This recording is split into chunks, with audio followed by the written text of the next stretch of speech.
I know we've been chatting a while here, but I wanted to ask, it seems and I kind of attribute it to the advent of social media, unless, again, please tell me historically otherwise, like there's been a lot more sensitivity around comedy. And I understand where it's coming from, but I don't know how to come to terms with it entirely, where I don't think generally people make jokes to hurt other people. Some people do, but I don't think people who actually are like, I want to be a comedian, are saying, I want to be a comedian because I'd like to make people miserable in the world. It's the opposite. They want to bring joy and entertainment to people. And that's not something that happens in the moment is a craft. It's something that you have to work through and say the wrong things to find out what the right things are to say.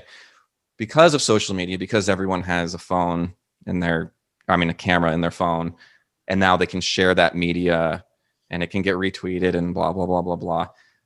It seems like there's never been such a microscope on the craft of comedy and jokes that are being made.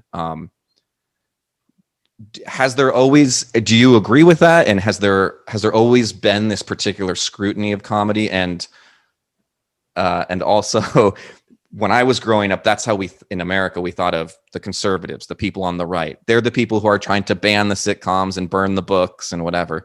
And there seems to be this shift, and I consider myself very much on the left, but that ire is now coming from the left.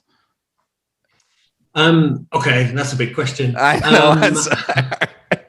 So first of all, I don't agree with the history you've outlined there, or at least what I mean is, one of the reasons we didn't have this sensitivity in the past was because you had much more powerful and centralized, say, media production companies that in effect banned a whole bunch of stuff. So, I mean, you think about the kinds of things and the kinds of language, the kinds of jokes, the topics of humor that exist on television now, for example, but also in film and so on, that just didn't exist not that long ago. Homosexual characters, the famous one of I Love Lucy, where she's pregnant, but they're not allowed to say the word pregnant throughout the whole time, where she's very clearly visibly pregnant on screen, married couples sleeping in separate beds, all that kind of stuff. So one of the reasons why in the past, if there wasn't this scrutiny of comedy, was because there wasn't anything to scrutinize, because the Conservatives had won and were running television. So there is a way in which we can read, and I half believe this, or at least I think it's one component. The fact that there's so much of a backlash is evidence of the fact of a liberalization. Because if it wasn't liberalized, there'd be nothing to be a backlash against. So the fact that people are up in arms shows actually there's a broader amount of comedic culture that exists now in terms of a whole set of topics.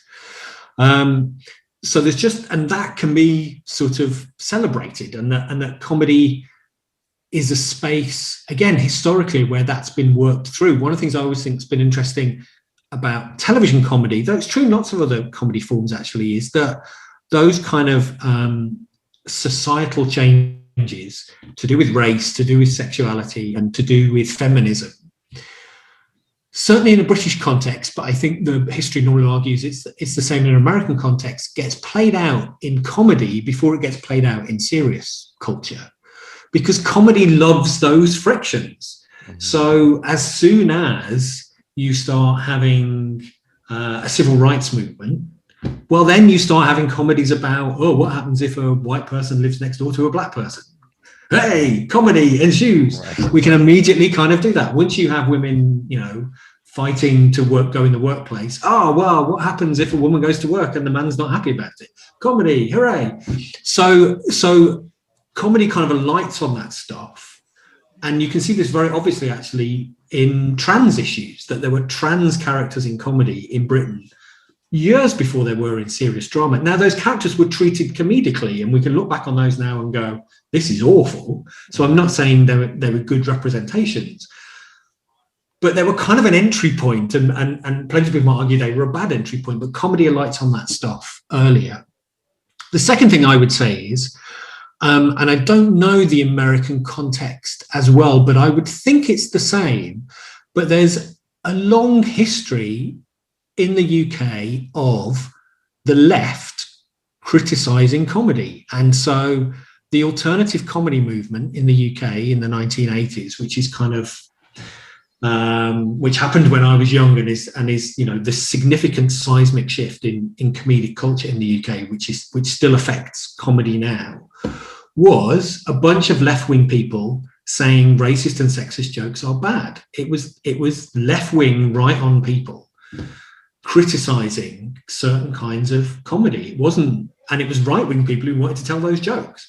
So there's a long tradition, and I would guess it would be the same actually in terms of, say, civil rights groups in America who would be sitting on the left, will be the ones who have been quite rightly criticising racist jokes for decades.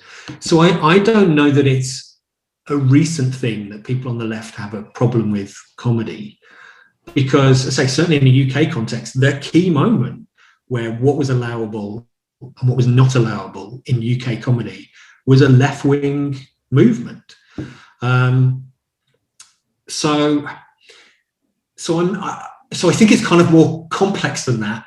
We do get into a big mess, as you say, in terms of kind of social media and people being able to respond to stuff. The other thing that you said was about people not intending to offend. And my impression is, well, you can't read the intention of a thing. Well, you sort of can. If it's very, very explicit, you can. But very often you can't. And it's not really what I'm kind of interested in. But people can have good intentions and do horrible stuff. I mean, I don't want to say this. Plenty of right-wing politicians have good intentions and do really horrific things. Yeah. You know, we just disagree about what they're trying, what is a good intention and all that kind of stuff.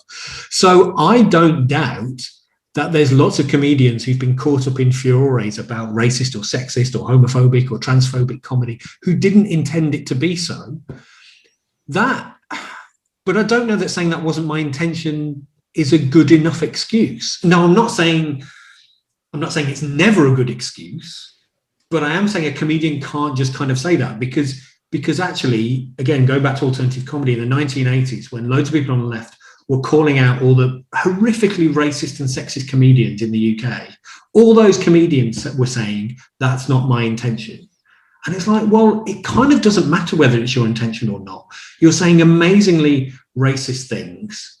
And that means, you know, when kids go into school the next day, they're getting bullied using that kind of language. It doesn't really matter well, your intention does matter a bit, but there's still consequences. There's consequences to stuff you say, even if you don't intend it. Now, I worry about saying that because I'm aware it sounds really censorious, and that's where I want to argue the other way and say, actually, there has to be a leeway for comedy and all that kind of stuff. But it is just me saying I didn't intend it is not good enough. That's a starting point of an argument. It's not an end point of an argument. So where I don't want to get myself in trouble, but it's my podcast and I'm the one recording. But I don't subscribe. So there have been some basic tenets set out, or I don't know, the plural of ethos, I don't know, but like set out in in social media. And it's like, well, we agree to this. And then how do you play within those parameters? And I don't agree with some of those parameters. So for instance, I don't believe, strictly speaking, that you can't have an ism or, that isn't funny. I think you can, I'll just to stick in something that's more less dangerous territory. You could probably have a classist joke that is, making fun of someone who is less fortunate, whatever. And now that doesn't mean that you want to bring harm to that person or that you really believe these things.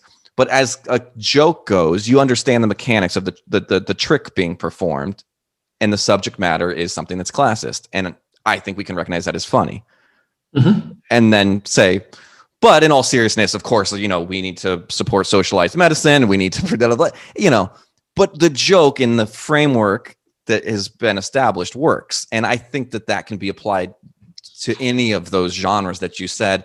And just to connect to another thing, the idea that that's been put forth, in the last, 5+ years, that you can't have comedy that punches down, I don't agree with. I think there's funny things that punch down. And so I think when you keep it simple, when you see a person walking down the street and they slip on a banana peel, you are laughing at their misfortune. You are laughing at someone who has been lowered in status by being harmed, injured, falling on the ground, whatever, intending to achieve something, walking across the street and failing at that. And we're laughing at that person's misfortune. And I think in a broader sense, that can be applied to, again, any of those kind of isms that we've talked about. And then I think intention really matters in that situation and what you're trying to achieve. When you get into the kids and bullying, that gets complicated. Well, okay, let me unpick a lot of that then. Okay, one, in terms of punching down, right, which you said then somebody's walking along the road and they fall over in a banana skin. Okay, but that's not punching down, because punching down is about the idea that there's a pre-existing hierarchy that you're drawing on. Before that person trips over, you and that person are equal. And so, yes, they become lower than you. And we might say, if a week later you go up and go, you're the person who fell over, we might understand that as a punching down. But at that point, it isn't. And so that's it's not saying you can't laugh about misfortune and those kinds of things. Saying there's a problem with punching down. And up to a point, I'm agreeing with you, because I think it depends what the joke is doing. Like a blanket statement of you can't punch down is mad. It depends on the joke, and it depends on the context, it depends on the audience, it depends on the teller, it depends on all this kind of stuff. But it does mean taking your privilege and privilege that and an amount of kind of social power that you have, and looking at another individual or group whom you have power over and structural power or whatever, and making a joke that explicitly plays on that and reinforces it. That's what I would understand as punching down. It's not just laughing at somebody because something bad has happened. If somebody ends up punched down, that's different from the fact of them being punched down beforehand. Another thing, so you said that, say, for example, a classist joke, and you can tell that joke and the joke works even if you don't believe it. I suppose and it is a bit of a cheeky question, and it sort of isn't. It's kind of, well, why tell that joke then? Like, why do that? If you don't believe that thing, find a better joke. Surely that's a better kind of enactment of your craft.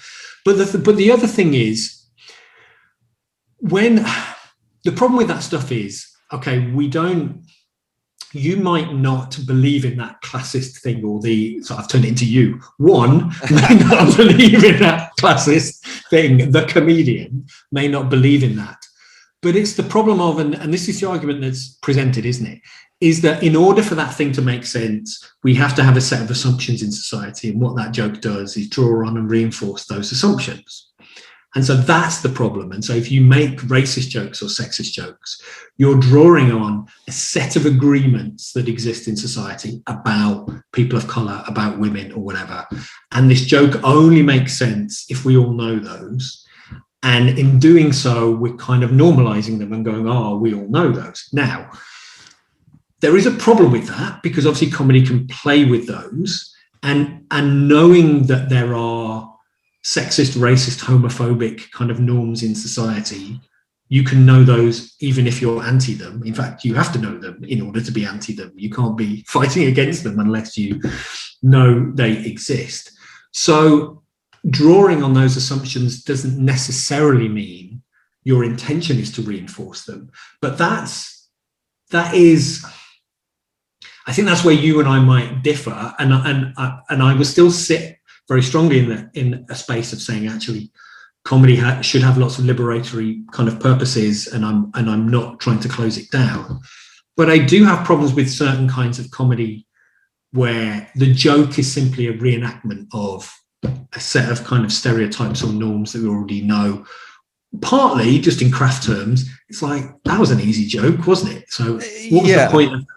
But secondly, it does normalize a set of things. And the other thing I suppose I want to say, and I don't know your background, but as a white, Western, heterosexual, middle-aged male, it's kind of easy for me to go, jokes don't really matter, because they've never really impacted upon my life in any meaningful way. I've never been on the receiving end of that as a structural system. So it's kind of easy for me to go, it's just a joke, who cares?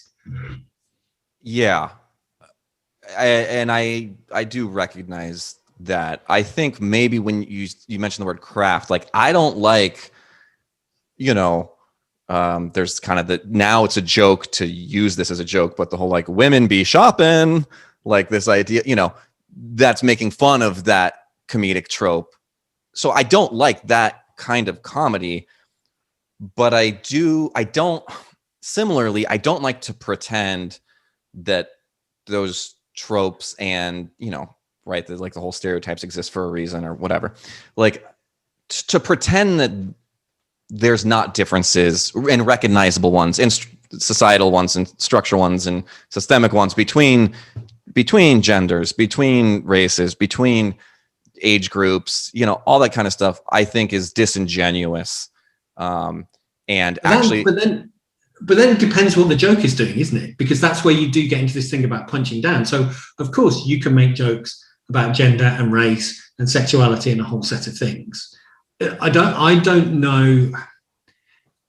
Well, no, I have encountered this. I have encountered people who just say, you cannot make jokes about X. I've encountered lots of people like that. And I have a significant problem with that, because it depends what the joke is doing. And the other thing is the joke might actually be on your side. Those people who have a problem with, legitimately and quite rightly have a problem with particular social structures, the joke might be, actually on their side. So the idea that a topic is off limits, I sort of have a problem with.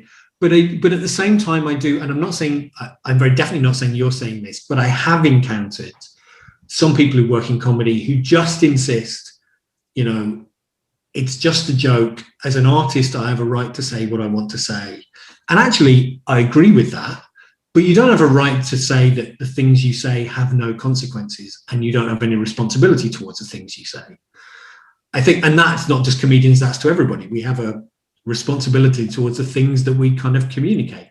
And so that's that position, which I think sometimes people who produce culture say anyway. I've heard novelists say that and art and painters say that. It's just my art. And it's just my expression of myself. So I think that's nonsense. But there is a way in which I think there's an inflection of that in terms of comedy because of the whole it's just a joke thing. But nobody goes, oh, it's just a novel, or it's just a painting. No, but here's where I would argue this has changed because of social media. And that is, it's a blessing and a curse of the accessibility to comedy. The people who are writing think pieces or, literally creating hashtags, cancel so-and-so on Twitter, are people who probably in their lifetime have never stepped foot in a comedy club. And it used to be that you had to make an effort to seek out comedy. You got to buy the tickets and sit and buy the 2-drink minimum. And so you probably like comedy and you want to expose yourself to it. Whereas now, because of Netflix, because of YouTube, because of podcasts and all that kind of stuff, I think comedy has never had such a large and wide-ranging audience, for better or for worse. And so now people have all these opinions on comedy who honestly probably don't care, wouldn't have put the effort forth to seek it out, but because something's being thrown in their face. So there was, I think it was in the early 90s, I could be wrong, but there was like a famous artist, and the people on the right tried to ban him, where it was called like Christ in piss or something. And it was a crucifix with Jesus placed in a jar of the artist's urine. And it was considered very controversial and so forth. People on the right were up in arms or whatever. But really, to see this thing, you either had to go to the gallery to see it, or you had to have a media outlet, print the photo in, old black and white newspapers and all that kind of stuff. Comedy, as we've discussed, is such a social experience. And so, the fact that we add laugh tracks in to give it that communal experience, we understand that it's to be digested in such a particular way. But because of social media, it's now been taken out of that very specific context where, now you can just be sitting on a bus and all of a sudden you don't even have to see the joke. You just read the headline, backlash for outrage against blah, blah, blah, blah, blah. And you're told how to feel from the headline. And then maybe you see this 10-second clip and you, oh my God, that's awful. In fact, this just happened a couple weeks ago with a comedian who seemingly said this super racist thing on stage. And in that 10-second, 15-second clip, it is super racist.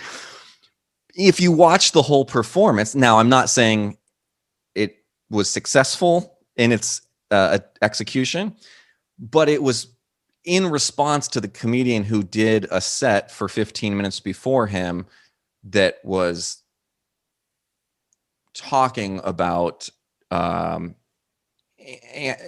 Asian racism, and this comedian who likes to be controversial for sure decided, instead of saying that person made a really valid point, we should decided to embody the very racist nature that the previous comedian was talking about.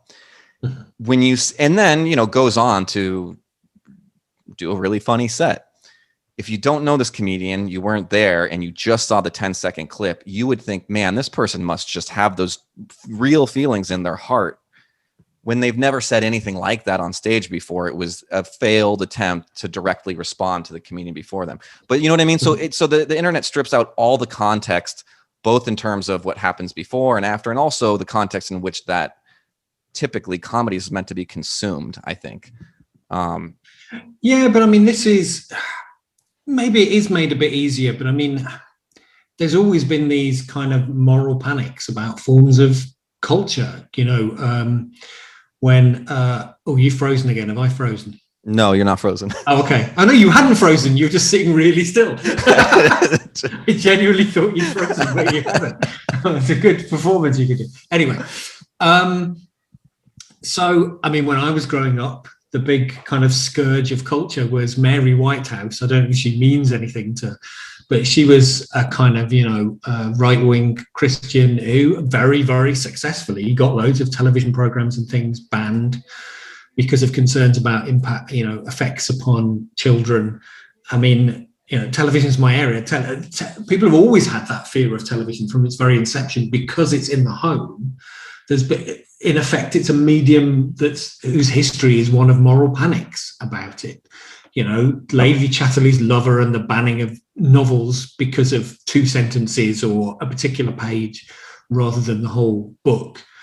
So, yeah, we always end up kind of taking things a bit out of context. And I would hope we would be able to kind of acknowledge some of that context.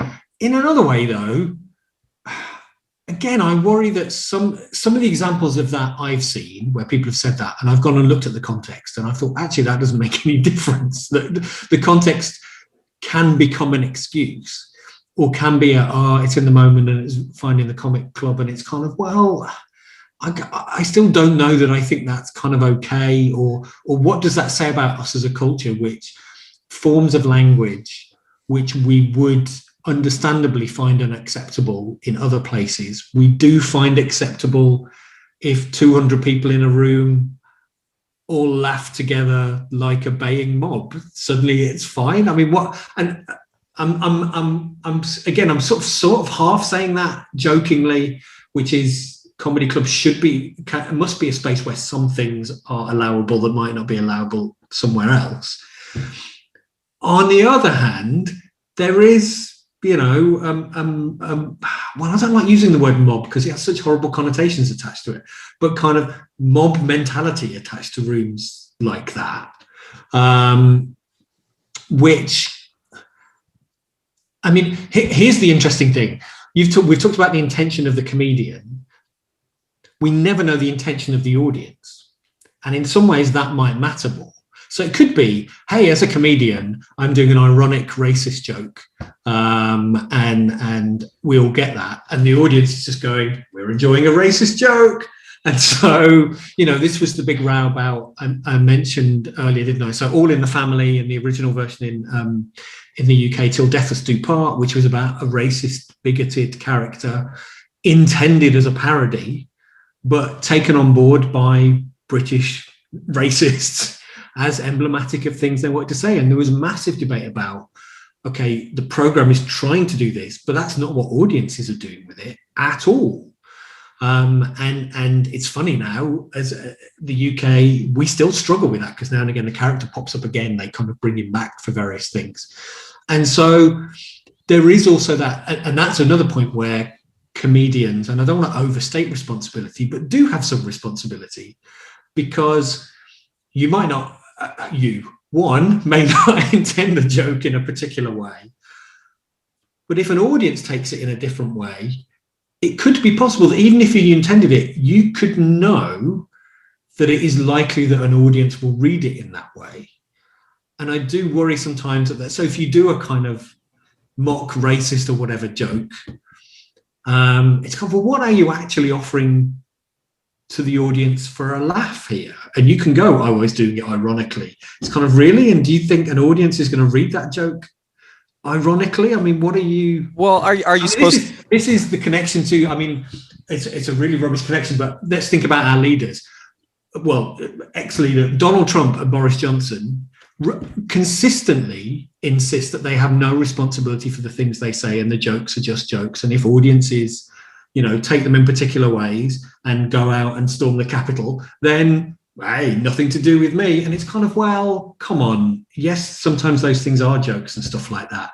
And maybe you didn't intend them in that way. I think you did, but let's pretend you didn't. You could still reasonably expect that that's how an audience would have read it, even if you genuinely didn't intend it. And we all know that's not how language works. And particularly if you're a kind of, powerful individual like a leader of a country, but also that very privileged position that a comedian has on stage. And so I think intention is important, but I also think it's a bit of a get out of jail free card that gets played a little bit easily now and again. But I think the context of being a president is that you're the president, and the context of being a comedian is that you make jokes. And I'm not saying that presidents can't make jokes and comedians can't say serious things, but I do think that benefit of the doubt for a comedian has to largely be given to the idea that they are making jokes. I agree that they can have some perception of idea of how that will be perceived by the audience, but you also don't want to play to the dumbest member in your audience, right? You want to be able to say things that are satirical. You want to be able to, and I know you said that this is something that the UK has been dealing with, but like, you want to be able to create a parody or a piece of satire and not just assume it's going to be embraced for the thing that it's poking fun at. I know, but I think very often and I don't know the comedian you're talking about, and you might have other examples. My impression is when people do those kind of mock ironic, I'm being racist or I'm being sexist, they don't actually do anything other than enact the racism or sexism, but do it with a kind of wink, as if to go, oh, obviously I don't mean this. And actually, you said then you don't want to play to the kind of dumbest person in the room. For me, that is playing to the dumbest person in the room. It precisely is, because you're kind of going, here, I'm just throwing a racist stereotype out, which is the easiest joke I could possibly make. And it doesn't require any work on your part at all. Whereas I can imagine, and saying, I don't know the example you're talking about. I can imagine, and maybe this comedian does it, but I can imagine, a joke that does exactly what you've said the comedian wanted to do, and I think they have a right to do, which is to kind of disrupt the kind of very right on or whatever performance of the previous comedian. But there might be a cleverer way, a more productive way to do that than just simply going, oh, I'm going to enact the very thing that previous comedian has been saying is problematic. That doesn't kind of, that's not, I mean, it's literally not smart or clever, but it doesn't invite the audience to read those kind of jokes as anything other than, we have, I don't even know, Jimmy Carr is kind of a comedian in the UK, does this stuff a lot, who does kind of ironic, racist and sexist jokes. And they're not ironic. They're just straightforward jokes. But he insists, they must be ironic because we agreed 20 years ago we don't do those jokes. So within that context, I can do them. Sort of, well, do something with them then, other than just tell a joke that people was telling 20 years ago. The fact that it's being told now instead of 20 years ago doesn't suddenly make it okay. Yeah. I mean, I don't love Jimmy Carr just because he, to me, comes across as super like smug and snide, but the comedian I wanted to ask you about, do you know Stuart Lee in the UK? I know the name, but I can't put the face or the act to the name. Okay. It'd be really interesting to know what you made of Stuart Lee. He's kind of understood as like the cerebral comedian who will not overly play with the format of comedy. Well, he's really difficult to explain, and I've seen him live, and it's a really, really odd experience. And he's made some television series, so you might be able to find those online. But he's someone who, I mean, he's hated by lots of people because his comedy is so obviously clever, and he's quite comfortable with refusing to give you pleasure in comedy, which is a weird position to be in. That sort of makes him sound a bit Andy Kaufman-ish, which he kind sort of, but there's kind of a dowdy Britishness to him as well. I don't know. Watch some Stuart Lee. It'd be interesting to see what you make of that. I can understand. I think he's brilliant. Lots of people hate him, and I can sort of understand why people do. I don't love to do, which I have seen a bit more of with British comedy stand-up. I don't love to do math when I'm watching jokes. Meaning, I don't want to be like, oh, I see why, and the wordplay there, but actually, okay, haha, that is funny. Like, to me, I want it to be a much more visceral reaction, and if it can have that and then have this cerebral aspect underneath it, fantastic. But yeah, no, he does good jokes as well. Yeah. But there's also a it's an interesting feeling in the audience watching him because you're not 100% comfortable. Not in the sense of, because he doesn't do any audience work. It's not like you're going to get picked on or anything. Yeah. But you don't quite know where this is going. And he will do I'm going to lead you up the path to this, and you think I'm going to do a joke about this, and I'm not. And now I'm going to criticize you as an audience for wanting that joke that I'm not going to give you. And now I'm going to go back over and blah, blah, blah, blah, blah, and a whole bunch of kind of other playful stuff. That I'm getting the sense from your tone that you think you will hate this. No, I'll give it a go. I was thinking of, I don't know how British audiences feel about, and I know you can't bring him up now without but like how people feel about Louis C.K. But from my perspective, it's a brilliant comedian, and you can't, I don't know, it's hard to take that away from him, in my opinion.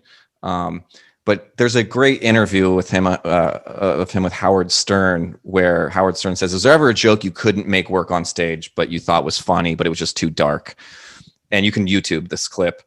But he says, yeah, and I'm not going to do justice to the bit, but he basically talks about, he said, what's the worst thing you can do in society? Worse than murder or whatever. And he said, child molestation. And well, what ends up happening when, every time a kid's kidnapped and raped is it kills the child. He has to get rid of the evidence, basically, because he knows that his life is over. He's ruined. He can't return to society. And so the joke is, I think maybe if we could just treat child rapists with just a little bit more sympathy and leeway, we would end up getting a lot more of our kids back, that they wouldn't be murdered. And I think that that's so dark and brilliant. like, because there's an actual insight there that is super horrendous to look at.